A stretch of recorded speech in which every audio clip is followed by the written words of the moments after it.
So, at the beginning of the story, we see Kaya, who lives with her younger brother and father. Her mother recently passed away, leaving the entire household in shock. The atmosphere at home is strained, making it difficult for them to communicate. However, Kaya tries her best to take good care of her younger brother and father. She's even stopped going out. But today, her friend Clara has invited her because they're going on a trip. Her father hasn't been able to recover from the grief. He was extremely sad today because his mother died in his own boat, which she's repairing today. Every time he sees the boat, he's reminded of that tragedy. Kaya then takes her jeep and leaves to find Clara, who's waiting for her. They've gathered to spend some time at sea. But Clara tells her that her friend is also coming with them. She's not very happy to hear this, as she doesn't like to be around large crowds. But Clara says, "Don't worry too much. My friend's brother is coming with me, who's also a friend of mine, and you'll like him too." Quote. Then they meet, and we learn that both brothers make vlogs. Lorala's friend reveals their plan for the day. They're going to an island on their jet board. But Kaya, knowing it's going to take time, declines, as she has to be home by evening.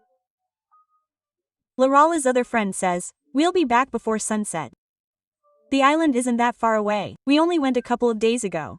Quote. Clara then explains to Kaya, "I know very well that you have responsibilities at home. That's why I won't delay anything, and we'll be back soon." Quote. Finally, she agrees, and the four of them leave. Once there, they have a lot of fun, enjoying themselves. Clara and her friend are swimming in the water, while Kaya sits and chats with Clara's other friend, where she felt much better. Because in such circumstances, Kaya needed someone who would be more than a friend to her. Now, they both come into the water and start enjoying themselves on the jet board, and after a while, they decide to leave. But Lara's other friend, in an attempt to impress Kaya, increases the speed too much. This, of course, proves to be wrong. Now, without them knowing, they continue enjoying themselves. But due to the overspeeding, Clara and her friend's jet boat overturns and both fall into the water. While they were still recovering, he runs his jet boat over Clara's friend, injuring him so badly that he faints on the spot. Then, their own jet boat overturns and they too fall into the water. This injured Clara's friend as well. Seeing Clara panicked in the water, Kaya helped her, and Clara's other friend began searching for his brother, but he was nowhere to be seen, leading them to realize he was gone. The collision meant he had drowned. Her brother, Clara's other friend, was deeply saddened by this. He felt terrible. He regretted it, because if he had looked ahead and not overspeeded, his brother might have survived. But now, he himself was so injured that he could do nothing. Kaya also became anxious about saving herself, as the fuel in both their boats had been lost. This meant the three of them could only swim in the water and wait for help. Meanwhile, we saw something approaching them. It wasn't a ship, not a human, but a rapidly approaching shark. Kaya knew that staying in the open ocean for long was not without danger. So she tells them to go to the jet boat. But then a miracle happens, as they spot a boat in the distance. It's Captain Ray, who also spots them. He speeds up and immediately starts heading towards them. As he gets closer, he realizes they're calling for help. Ray pulls the three of them up one by one and tells them to relax, as they're now safe. He helps Clara's friend settle down, as he's seriously injured and bleeding profusely.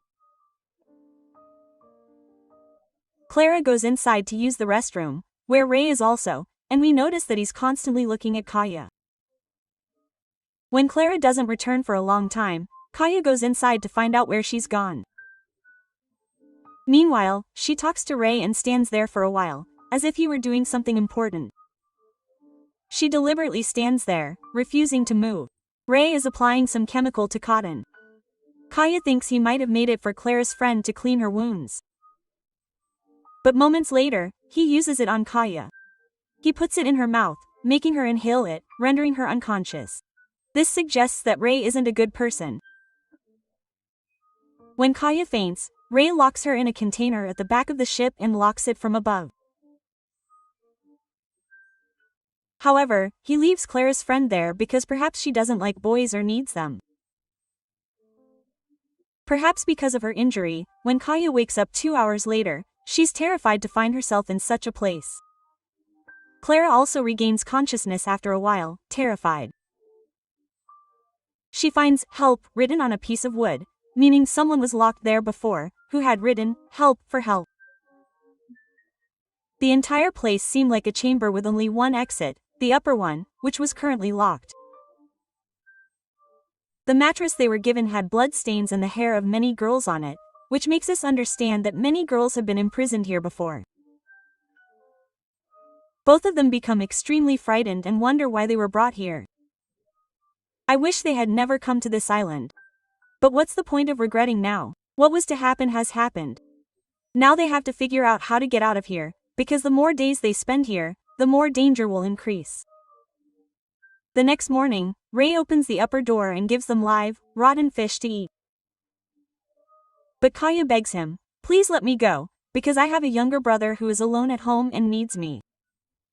But Ray says, "Absolutely. If you even try to escape, I will kill you, chop you into pieces, and feed you to the fish." Quote. With this, he closes the container door again and leaves. Then he gets back to his work, such as eating live fish, listening to music, smoking cigarettes, etc., all of which he was doing. Then, we notice something. He occasionally talks to someone on a walkie-talkie, implying that someone is coming. We then see Clara's injured friend, who is also lying there. After so many days, he hasn't received any treatment, nor has Ray given him any food or water. 4 days later, the sound of a ship is heard, which the two girls hear, and they are overjoyed. They hope that perhaps someone has come to help them, or perhaps the Coast Guard will rescue them. But it turns out it's a doctor who had anchored his ship far away and came here in a small boat. He first comes and sees Clara's friend and asks how long he's been lying there. Ray replies, "It must have been about 4 or 5 days. The doctor says, "No problem, this one will be useful to us." Then he goes downstairs, where the two girls are sitting in a corner, terrified. The doctor asks, "Who's hurt?" "I've come to treat him." Quote. Clara comes forward. The doctor says, "Okay, lie down." He then checks her over and goes upstairs, talking to Ray. But shortly after they leave, we hear Clara's friend scream. The doctor is actually removing her organs while she's still alive. He's taking out everything inside her, like kidneys, heart, eyes, liver, and more, which he was going to sell to others, hoping to earn a fortune. This was their business. They showed no mercy to the poor man. After so much torture, they dump his body into the sea.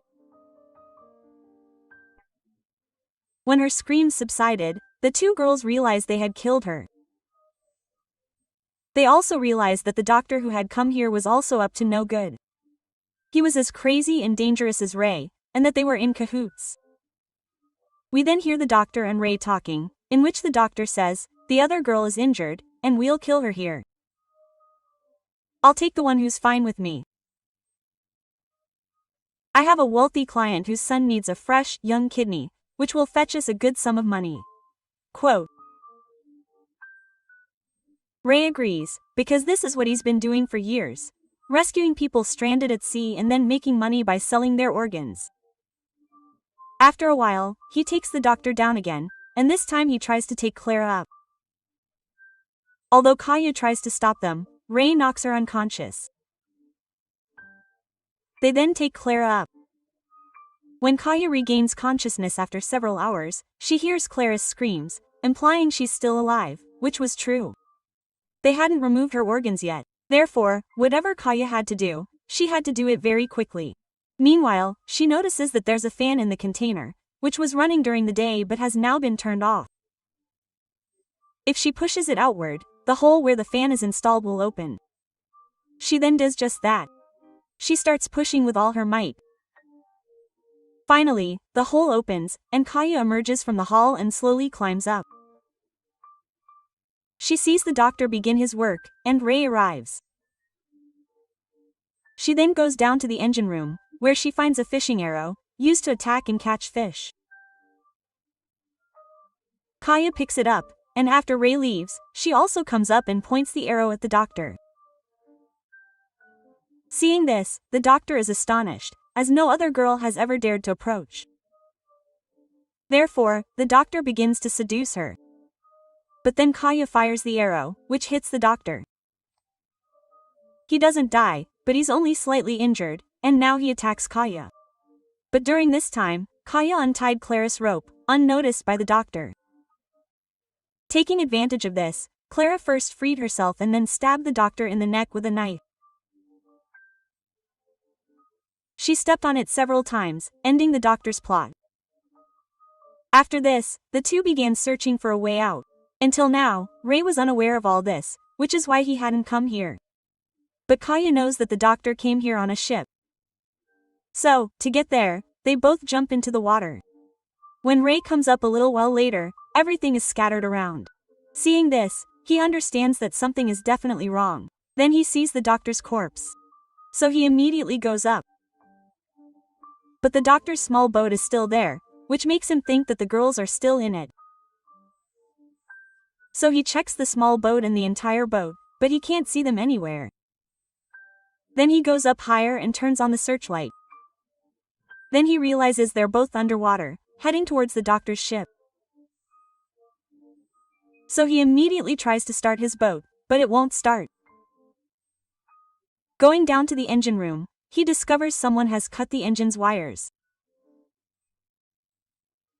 It was none other than Kaya who went there knowing Ray would reach them with the boat. Now, due to her injuries, Clara can't swim. Although Kaya tries her best, trying to help her get there, she can't.